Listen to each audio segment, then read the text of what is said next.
بھارت نے ایک جھوٹا پروپیگنڈا کیا، پہلگام واقعے کو پاکستان سے ریلیٹ کیا، اس کے بعد پھر خود کہتے ہیں کہ اس کی تحقیقات ابھی ہو رہی ہیں.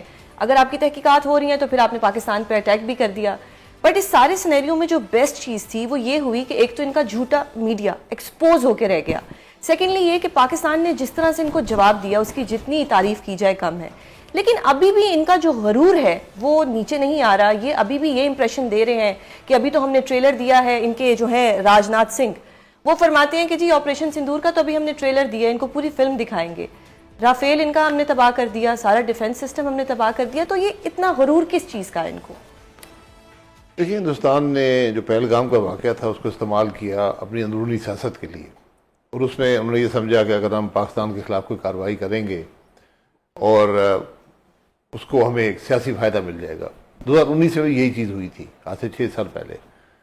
اس کا ریپیٹ ہوا، اور اس کا ان کی بدقسمتی ہے کہ اس کا وہی ریپیٹ ہوا جو 19 کا بھی ہوا تھا. اس وقت بھی جہاز گر گئے تھے، اس دفعہ بھی جہاز گر گئے، اور جو انہوں نے ٹارگٹ کیے تھے ان کا کوئی تعلق نہیں تھا. وہ سویلین ٹارگٹ تھے، ان کو کوئی تعلق کسی معاملے سے نہیں تھا، نہ کوئی ثبوت تھا ان کے پاس. لیکن جو ان کی فضائی برتری میں جو خامی پیدا نظر آئی ہے اور جس کا حل ان کے پاس نہیں ہے، تو آج بھارت کا جو ایک زوم تھا کہ ہماری مسلح افواج بہت طاقتور ہیں، کچھ بھی کر سکتی ہیں، کسی وقت بھی کر سکتی ہیں، وہ بات ٹوٹ گئی ہے. وہ اس کو اب نہ دنیا قبول کرتی ہے، نہ بھارت کے اندر خود اس کو قبول کیا جا رہا ہے. لوگ وہاں سوال کر رہے ہیں کہ آپ نے سینکڑوں ارب ڈالر خرچ کیے مسلح افواج پر، اور آج آپ کی حالت یہ ہے کہ آپ کی جو ایئر فورس ہے وہ اڑنے کے قابل نہیں ہے. یعنی وہ بارڈر کے 200 کلومیٹر کے اندر آتے نہیں ہیں. تو یہ ان کا بہت بڑا ایک ملٹریلی بھی اور پولیٹیکلی اور ڈپلومیٹکلی ان کو ایک بڑا نقصان ہو گیا. بٹ وہ مان نہیں رہے. دیکھیے، وہ تو ایک ہردرمی ہوتی ہے نا، وہ تو ایک ملک ہے، اب اس کو اپنے زخم چاٹ رہے ہیں، وہ مانیں گے تو نہیں. لیکن ان کو وہ بھی جانتے ہیں کہ وہ جارحیت کرنے کے قابل نہیں ہے. اب جو جارحیت ہوئی بھی، ہم دیکھا کہ میسائل استعمال ہوئے، ڈرونز استعمال ہوئے، اور یہ چیزیں، اور دنیا نے بھی اس کا نوٹس لیا. دنیا یہ جانتی ہے کہ اگر آپ میسائل استعمال کریں گے جو ایٹمی صلاحیت رکھتے ہیں، بالکل، تو اگلے ملک کو تو پتہ نہیں ہوتا کہ یہ اس میں ایٹمی صلاحیت ہے یا نہیں اس میسائل میں سکر. تو وہ ایک بڑا خطرہ تھا یہ پوری دنیا کے لیے. آج بھارت کو پوری دنیا ایک خطرے کی نظر سے دیکھتی ہے. بالکل. سر، آپ کی رائے میں جس طرح ٹرمپ صاحب نے ایک کردار ادا کیا، کیونکہ پاکستان ہمیشہ سے کہہ رہا تھا کہ آپ انویسٹیگیشن کرا لیں، اور ہم نے جو ان کا ثالثی کا کردار تھا اس کو سراہا، دوبارہ جنگ ہونے کی کوئی امکان ہے یا نہیں؟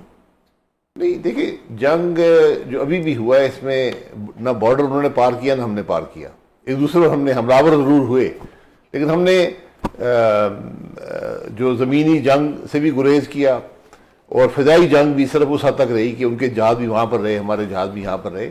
میسائل کا استعمال جو ہے یہ بڑا خطرناک تھا، خاص طور پر بڑے میسائل کا استعمال جو ہندوستان نے کیا، پاکستان نے نہیں کیا. لیکن ہم نے جو رافیل گرایا اس کی تو جتنی تعریف کی جائے، وہ تو آپ کے ایئر فورس نے، بالکل، وہ بھی اسٹینڈ اب وہ بھی اپنے سرحد کے اندر رہ کر گرایا. ایگزیکٹلی. جی، تو وہ ایک بہت بڑی کامیابی صرف نہیں ہے، وہ ٹیکنالوجی کے حوالے سے بھی ایک بڑا آئی اوپنر ہے پوری دنیا کے لیے. ٹرو. کہ کیونکہ جس قسم کی یہ لارج سکیل انگیجمنٹ ہوئی ہے دو ایئر فورسز کے درمیان، اس کی مثال پچھلے شاید دوسری جنگ عظیم کے بعد یا کورین وار کے بعد نہیں ملتی، کہ دونوں سائیڈز پہ جارحانہ ویپنز بھی تھے اور لیٹسٹ ویپنز بھی تھے جو استعمال ہوئے، اور اس میں پاکستان نے برتری اپنی ثابت کر دی. بالکل. سر، یہ سارا مسئلہ شروع ہوا انڈس واٹر ٹریٹی پہ، پر وہ مسئلہ ابھی وہیں کا وہیں ہے. ثالثی بھی ہو گئی، جنگ بھی ہو گئی، رک بھی گئی. اب یہ انڈس واٹر ٹریٹی کا کیا ہوگا؟ یہ ہمارے پانی کے ساتھ کیا کرے گا؟ انڈس واٹر ٹریٹی کسی بھی فریق کو یہ حق حاصل نہیں ہے. یہ ایک تو اس ایگریمنٹ کی وائلیشن ہے جو ورلڈ بینک کے ماتحت ادارے تھے، انہوں نے اس کو اس وقت ایگریمنٹ ہوا تھا اور 60 سال سے قائم ہے. اور دوسرا اس میں ایک انسانی حقوق کا پہلو ہے. بالکل. کہ پانی ایک بنیادی انسانی ضرورت ہے، اس کو آپ دوسرے کسی ملک سے لے نہیں سکتے.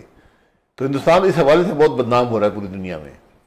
اور میرا ذاتی خیال ہے کہ آج ہمیں کوئی بھی بات چیت کرنے سے پہلے ہمیں یہ شرط رکھنی چاہیے کہ سب سے پہلے جو اس نے یہ ایک خط لکھا ہے اس کو وڈرا کریں، اور وہ معاہدہ جو ہے واپس قائم رہے. ورنہ اس کو قبول کرنا اور اس کے ہوتے ہوئے وہ تو ایک بالکل ایک غیر قانونی اور غیر اخلاقی کام ہندوستان نے کیا ہے. اس کے ہوتے ہوئے تو آپ نہیں کر سکتے ان سے کوئی بات چیت. اگر ہم 2019 کی بات کریں جب پاکستان پہ اسی طرح انڈیا نے اٹیک کیا، اس دوران خان صاحب کی ایک سپیچ بھی ہے جس میں وہ کہتے ہیں کہ یہ تو ہر 5 سال بعد ہم پہ اٹیک کریں گے، اور وہی ہوا کہ 2025 میں مودی کی طرف سے پھر ایک اٹیک ہوا. کیا آنے والے 5 سالوں میں آپ دیکھتے ہیں کہ مودی جیسا انسان جو مطلب جس کا کوئی کمزرف انسان ہے، کیا وہ دوبارہ یہ حرکت کرے گا؟ آلدو کہ ہم نے رافیل S-400 تباہ کر دی ہیں، لیکن آپ اپنے برے دشمن سے کچھ بھی ایکسپیکٹ کر سکتے ہیں. دیکھیں آپ ہتھیاروں پہ ریلائی نہیں کر سکتے، ہتھیار بدلتے رہتے ہیں، ہتھیار کی کیپیسٹی، اس کی کیپیبلٹی بدلتی رہتی ہے، اسٹریٹجی بدلتی رہتی ہے جو جنگ ہوتی ہے. آپ نے یہ ہمیں بڑا اس میں کلیئرٹی ہونی چاہیے کہ ہندوستان ہمارا دشمن ملک ہے، بالکل ہے. ہم پہ حملہ آور ہوتا ہے اپنے سیاسی مقاصد کے لیے. 19 بھی سیاسی مقاصد تھے بی جے پی اور مودی صاحب کے اپنے، اس دفعہ بھی یہی بات ہے. بالکل. تو کل یہ معاملہ بدلے گا نہیں، یہ شخصیت کا نہیں ہے، شخصیت یقیناً ایک کردار ہوتا ہے، بٹ کل جو ان کی جگہ لیڈر ہوگا وہ بھی یہی حرکتیں کرے گا، کیونکہ وہ آپ کو مضبوط دیکھنا نہیں چاہتے، آپ کو کمزور کرنا چاہتے ہیں. اس کے لیے جس بات کی سب سے بڑی ضرورت ہے کہ ہم اپنے ملک کو درست کریں، اپنے گھر کو مضبوط کریں. بالکل. آج ہمیں ایک یکجہتی کا ماحول ملا ہے ہندوستان کے خلاف، بالکل. اس کو ملک کے اندر ایک بڑی سطح پر یکجہتی کے لیے استعمال کریں. مسئلہ کشمیر کے بعد اگر پاکستان میں کوئی مسئلے کی بات کی جائے تو وہ مسئلہ عمران خان ہے.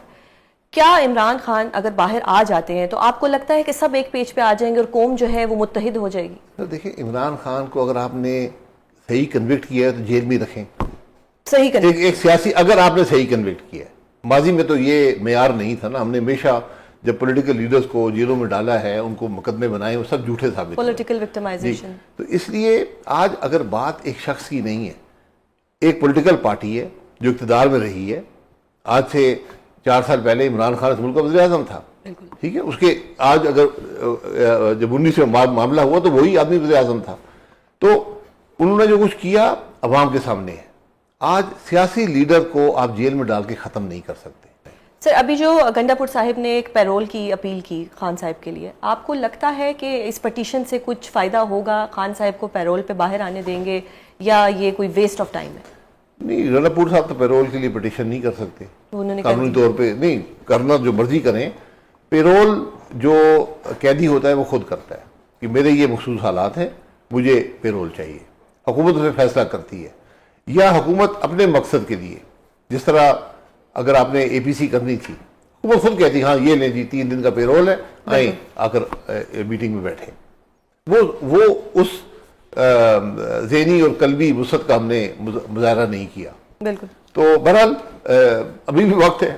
آج بھی میں سمجھتا ہوں بڑی ضرورت ہے ایک ایسی میٹنگ کی. جب آپ دنیا کے ممالک کے پاس جا رہے ہیں اپنا مقدمہ لے کر، تو اس کے پیچھے آپ کی اگر پارلیمنٹ کی سپورٹ ہو، متفقہ سپورٹ ہو، تو اس کا بہت اثر پڑتا ہے.